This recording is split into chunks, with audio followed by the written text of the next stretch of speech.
नमस्कार दोस्तों, मैं मोहन चौरसिया वीके क्लासेस में आपका स्वागत करता हूं।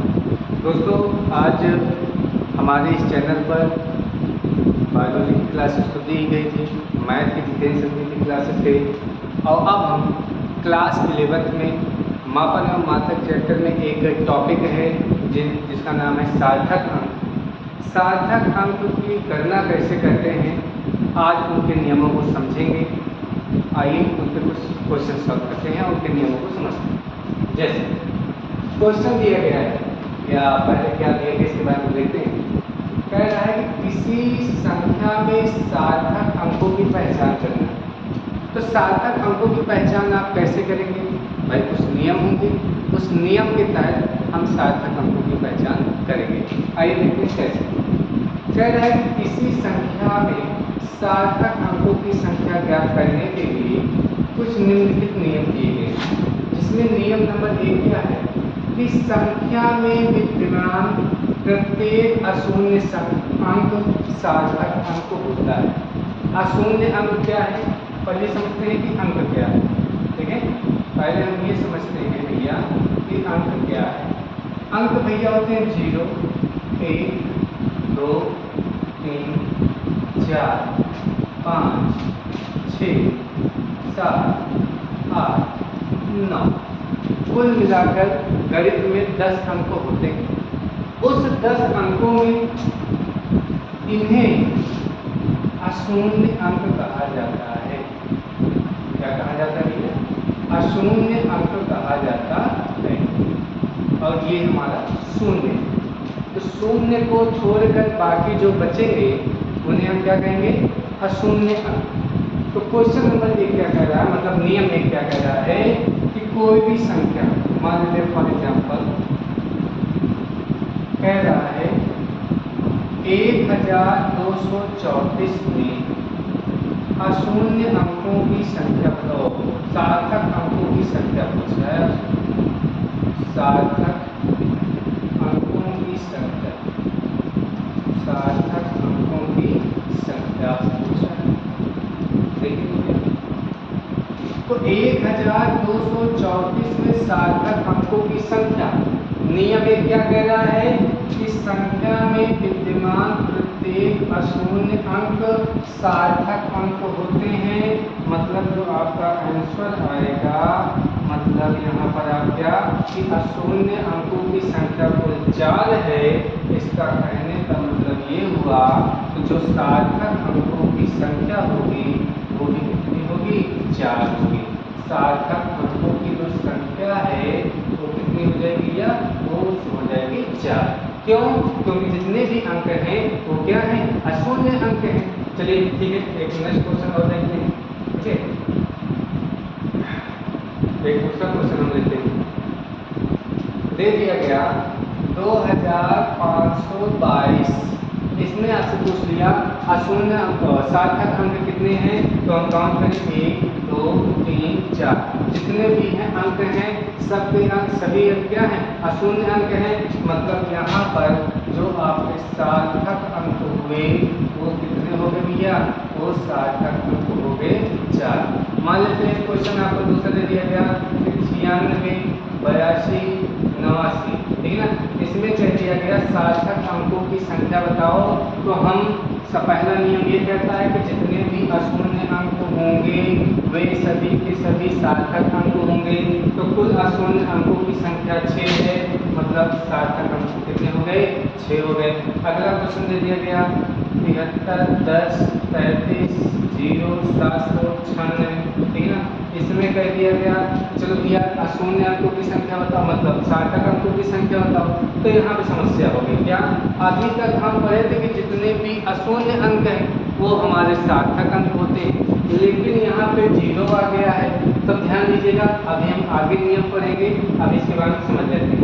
तो 1, 2, 3, 4, 5, 6, 7, 8 जो हमारे अशून्य अंक हैं, ठीक है ना, जो हमारे अशून्य अंक हैं वो तो 8 हैं, लेकिन अगर बीच में 0 आ गया, अशून्य अंकों के बीच में 0 आ गया तो भी हमारा क्या हो जाता है? सार्थक अंक होता है। तो यहाँ पे कुल सार्थक अंकों की संख्या कितनी होगी भैया? 10 होगी। आगे चलते हैं और दे दिया गया 28765 कह दिया गया इसमें सार्थक अंकों की संख्या बताओ। तो हम काउंट करें कुल कितने अशून्य संख्याएं हैं, तो पता चला कुल अशून्य संख्याओं की संख्या 6 है। इसका मतलब सार्थक अंक हमारे कितने होंगे, 9 हो गए। तो जो पहला नियम था, पहला नियम क्या था कि किसी मतलब संख्या में विद्यमान कोई भी संख्या दी गई हो उसमें जितने भी अशून्य अंक होंगे वो सार्थक अंक कहलाएंगे। आप उम्मीद करते हैं आपको समझ में आया होगा। आइए चलते हैं नियम नंबर 2 पर।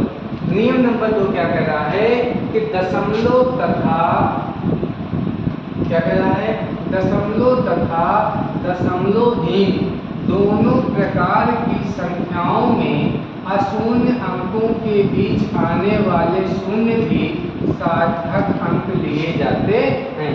मतलब क्या है, पहला है दशमलव, दूसरा बोला है दशमलवहीन। आइए इसका कहने का मतलब क्या है हम ये समझते हैं।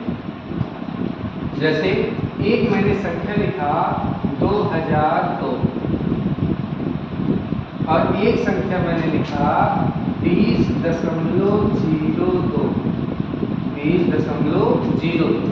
तो ये दशमलवहीन है, मतलब इसमें दशमलव लगा हुआ नहीं है और इसमें दशमलव लगा हुआ है। तो क्या कह रहा है कि दशमलव तथा दशमलवहीन दोनों प्रकार की संख्याओं में अशून्य अंकों के बीच, अशून्य अंक कौन कौन से हैं, 2 और 2, यहाँ पर 2 और 2, अशून्य अंकों के बीच आने वाले शून्य। अब ये देखो 2 जीरो यहाँ भी आ रहे हैं, 2 जीरो यहाँ भी आ रहे हैं, आने वाले शून्य भी क्या कह रहे हैं भैया, सार्थक अंक में लिए जाते हैं। मतलब इन दोनों क्वेश्चन में जो सार्थक अंक होगा हमारा वो क्या हो जाएगा भैया, सार्थक अंक जो होगा यहाँ भी 4, क्योंकि 1 2 3 4। क्यों 4 हो गए, क्योंकि ये कहा गया है कि अगर जो संख्या दी गई है वो दशमलवहीन है और तो उनके बीच जो अशून्य अंक है, अशून्य अंकों के बीच जो आपके जीरो उपलब्ध होंगे, शून्य होंगे, वो भी हमारे सार्थक अंक में गिने जाएंगे। वैसे यहाँ पर सार्थक अंकों की कुल संख्या कितनी होगी, 4, चाहे दशमलवहीन हो चाहे दशमलव युक्त हो, उन दोनों अगर अशून्य अंकों के बीच में जीरो है तो वो सार्थक अंक में गिना जाएगा। तो ये रहा भैया हमारा नियम नंबर 2। चलिए इस पर कुछ और क्वेश्चन हम देखते हैं, इस पर हम भैया कुछ और क्वेश्चन देख लेते हैं। क्वेश्चन ने दिया 5.00087। नेक्स्ट क्वेश्चन दे दिया 6.90207। कमेंट सेक्शन में, कमेंट में आप करके बताते रहिए कितना आंसर आएगा। 18.2009। नेक्स्ट 279.0203। नेक्स्ट 3000.003। कमेंट सेक्शन में जल्दी जल्दी आंसर भेजिए भैया। चलिए आइए देखते हैं क्या कह रहा है क्वेश्चन में, ध्यान समझिए। कह रहा है कि 5.00087, इन सब में क्या बताना भी हमको, सिग्निफिकेंट फिगर, सार्थक अंक बताने हैं। और सार्थक अंक बताने को भैया एक रूल ये भी है क्या, 5.00087 है। अभी नियम नंबर 2 क्या कहता है कि अगर दो अशून्य अंकों के बीच में शून्य आता है तो वो भी सिग्निफिकेंट फिगर अर्थात सार्थक अंक में गिना जाता है। तो यहाँ पर देखो 1 2 3 4 5 6, टोटल कितनी संख्याएं हो गई, 6। तो ये शून्य भी काउंटिंग होगा, सार्थक अंक कितने हो गए भैया, 6। चलिए दूसरे को क्या कमेंट कीजिए, कितने हैं, 1 2 3 4 5 6 7, तो टोटल कितने हो गए, 6 हैं। तो यहाँ पर टोटल कितनी संख्या हो गई, 6। नेक्स्ट चलते हैं 1 2 3 4 5 6 7, टोटल कितने यहाँ पर, सॉरी स्क्रीन में 7 तक हो जाएगा, 1 2 3 4 5 6, यहाँ पर भी कितने हैं, 6। आगे चलते हैं 1 2 3 4 5 6 7, टोटल यहाँ पर भैया कितने हैं, 7। आगे चलते हैं 1 2 3 4 5 6 7, यहाँ पर कितने हैं, 7। इस प्रकार से आपने क्या देखा कि अगर दो अशून्य अंकों के बीच में क्या है, शून्य हैं, तो उनकी गिनती, उनकी काउंटिंग हम लोग सिग्निफिकेंट फिगर निकालते समय करेंगे, मतलब सार्थक अंक निकालते समय उसको हम लोग कैलकुलेट करेंगे। तो पहला नियम क्या है, फिर से आप जहाँ बैठे उसको रिविजन करते थे। पहले नियम में यह है कि जो दिया गया नंबर है अगर उसमें 0 नहीं है तो सब के सब अंक सिग्निफिकेंट फिगर में काउंटिंग कर दिया जाएगा। और दूसरा नियम ये कहता है कि अगर दो ऐसे नंबर है जिसमें 0 नहीं है, 0 को छोड़कर जितने भी नंबर हैं अगर उनके बीच में शून्य आ रहा, चाहे वो डेसिमल में हो चाहे डेसिमल में ना हो, तो भैया वहाँ पर जो होगा आपका शून्य भी 0 भी काउंटिंग किया जाएगा। किसके अंतर्गत भैया? काउंटिंग किया जाएगा सिग्निफिकेंट फिगर, मतलब सार्थक अंक में। आइए चलते हैं हम नियम नंबर 3 पे चलते हैं। नियम नंबर 3, नियम नंबर 3 क्या कहता है? रूल 3 क्या है हमारा? कह रहा है दशमलवहीन संख्या में अशून्य अंक के दाईं ओर अंत में आने वाले शून्य सार्थक अंक नहीं होते हैं। कह रहा है क्या कि दशमलव संख्या में अशून्य अंक के दाईं ओर अंत में आने वाले शून्य सार्थक अंक नहीं होते हैं। आइए देखते हैं कैसे। क्या कह रहा है? कोई दशमलवहीन संख्या है, ठीक है, कोई दशमलवहीन मतलब उसमें दशमलव लगा ही नहीं है, दे दिया गया 2700, दे दिया गया, ठीक है ना, दे दिया गया 2700, 2700। कह रहा है कि दशमलवहीन संख्या में अगर डेसिमल नहीं लगा हुआ है तो क्या कह रहा है? दशमलवहीन संख्या में अशून्य अंक के, अशून्य अंक मतलब जिस जो 0 ना हो वही, तो 2 और 7 अशून्य अंक है, के दाईं ओर। अब ये तो हो गया लेफ्ट मतलब बायां, और ये हो गया राइट मतलब दायां। तो क्या समझ रहे हैं? अशून्य अंक के दाईं ओर अगर संख्या दशमलव में नहीं है तो जितने भी आपके शून्य आएंगे वो सार्थक अंक में नहीं गिने जाएंगे। मतलब ये 2700 में अगर हमसे पूछा जाए कि कुल कितने सार्थक अंक होंगे तो कुल कितने सार्थक अंक होंगे भैया? 2। अगला आ गया 1000। कह रहा है कि 1000 में सार्थक अंकों की संख्या बताओ। तो आप क्या देख रहे हो कि अशून्य अंक के दाईं ओर कितने शून्य आ रहे हैं? 3। और अभी आपने क्या नियम पढ़ा कि अगर अशून्य अंक के दाईं ओर शून्य आते हैं और वो संख्या दशमलव में नहीं है तो शून्य सार्थक अंक नहीं होते हैं। इसका मतलब है यहाँ पे जो सार्थक अंक होंगे उसकी संख्या कुल कितनी होगी भैया? उसकी संख्या होगी 1, वो भी केवल कौन होगा? 1 होगा। थोड़ा और एग्जांपल समझते हैं। जितना ज्यादा एग्जांपल भैया सॉल्व करेंगे उतना ही हमको आएगा। आइए देखते हैं। दे दिया गया 96,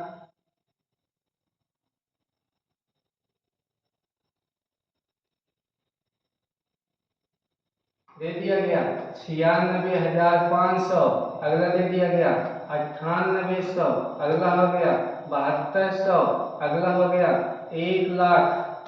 अगला दे दिया गया आपको 1,00,000। अगला दे दिया 50,000। अगला दे दिया 96,800।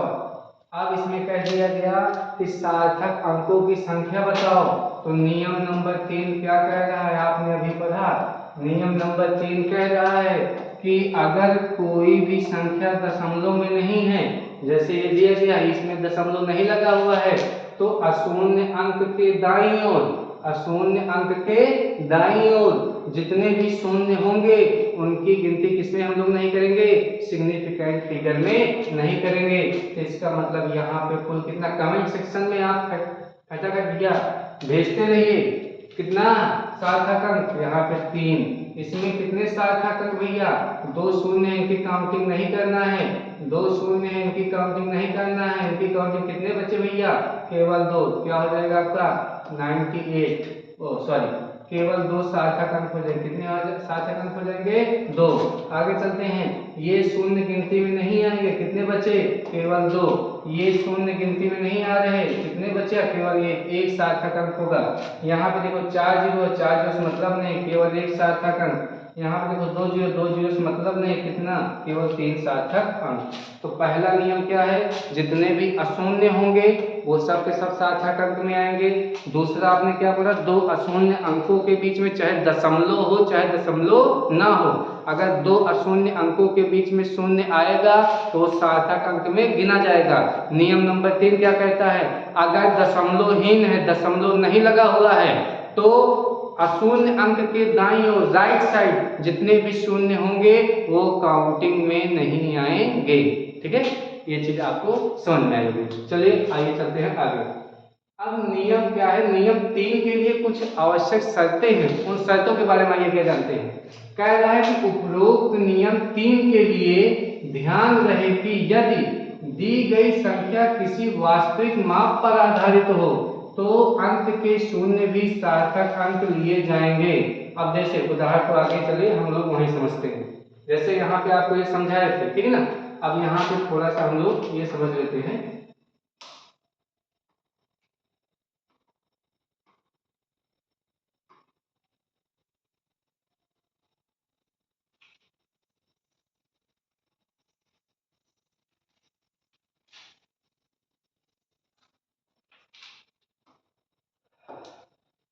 जैसे आपके सामने एक क्वेश्चन लेता हूं मैंने लिया था, अब मान लीजिए 98,500 मैंने लिया, ठीक है ना।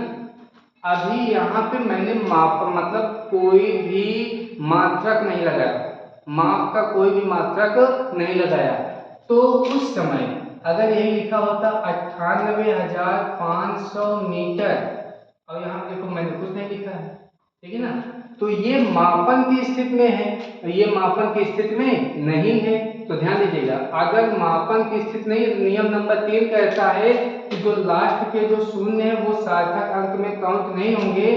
तो यहाँ पे जो सार्थक अंक आएगा वो सार्थक अंक कितना हो जाएगा, 3। लेकिन अगर कोई पैमाना दिया गया है कि मीटर में है, सेंटीमीटर में, किलोग्राम में है, डिग्री सेल्सियस में है, केल्विन में है, एम्पियर में है, दिया गया है, अगर कोई मात्रक लगा हुआ है तो वहां पे इस बात का ध्यान दीजिएगा, वहां पर जो शून्य है वो भी किसमें काउंटिंग में आएगा, वो भी सार्थक अंक में गिना जाएगा। तो यहाँ पे कुल कितने सार्थक अंक हो जाएंगे, 5 सार्थक अंक हो जाएंगे। आगे चलते हैं, जैसे दे दिया गया भैया 6.67 मीटर दे दिया गया, 6.67 मीटर, तो यहाँ पे कितने सार्थक अंक हो जाएंगे भैया, 3 हो जाएंगे। अगला, इसमें तो शून्य था ही नहीं, 20.00 मीटर, 20.00 मीटर है, या ध्यान से 20.00 मीटर दिया गया है, तो दशमलव के बाद भले 0 है, तो यहाँ पर पैमाना दिया गया है, तो ये सभी के सभी किसमें आएंगे, सार्थक अंक में आएंगे। तो कुल सार्थक अंक कितने हो जाएंगे, 4। उम्मीद करते हैं कि आपको ये भी समझ में आया होगा। नियम नंबर 3 यही कहता है कि अंक में अगर शून्य आते हैं और अगर मापन की स्थिति में नहीं है तो अशून्य अंक के दाईं ओर, और साथ में एक कंडीशन और क्या, डेसिमल नहीं लगा होना चाहिए, ठीक है ना। तो डेसिमल अगर नहीं लगा हुआ है तो अशून्य अंक के दाईं ओर जितने भी, ठीक है, अशून्य अंक के दाईं ओर जितने भी शून्य होंगे सब के सभी किसमें आएंगे भैया, सार्थक अंक। सार्थक अंक उनको नहीं लिया जाएगा, ठीक है, और जितने अशून्य अंक होंगे वो सार्थक अंक में आएंगे। और एग्जांपल आपके सामने है।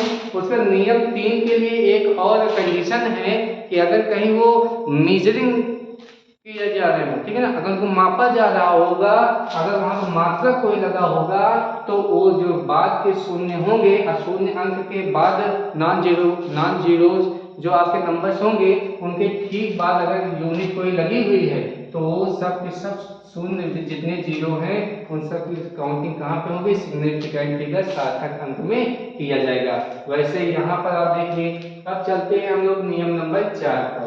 नियम नंबर 4 क्या कहता है ये देखते हैं। नियम नंबर 4 कह रहा है कि दशमलव वाली संख्या में यदि दशमलव बिंदु के पहले बाईं ओर कोई अशून्य अंक नहीं है तो दशमलव बिंदु के बाद आने वाले अशून्य अंक से पहले तक के सभी शून्य सार्थक अंक नहीं होते। कहानी बहुत लंबी लिखी है, इसको शॉर्ट में हम समझते हैं क्या। मान फॉर एग्जांपल से एक एग्जांपल मैंने लिया 0.0004, ठीक है ना। अगर कुल मिला के ये कहने का है इसका कि संख्या अगर एक से कम है, ध्यान समझिएगा, संख्या अगर एक से कम है, संख्या अगर एक से कम है तो दशमलव के बाद दाईं ओर जितने जीरो होंगे और अशून्य अंक के बाईं ओर, देखिए दशमलव के बाद ये तो दायां हुआ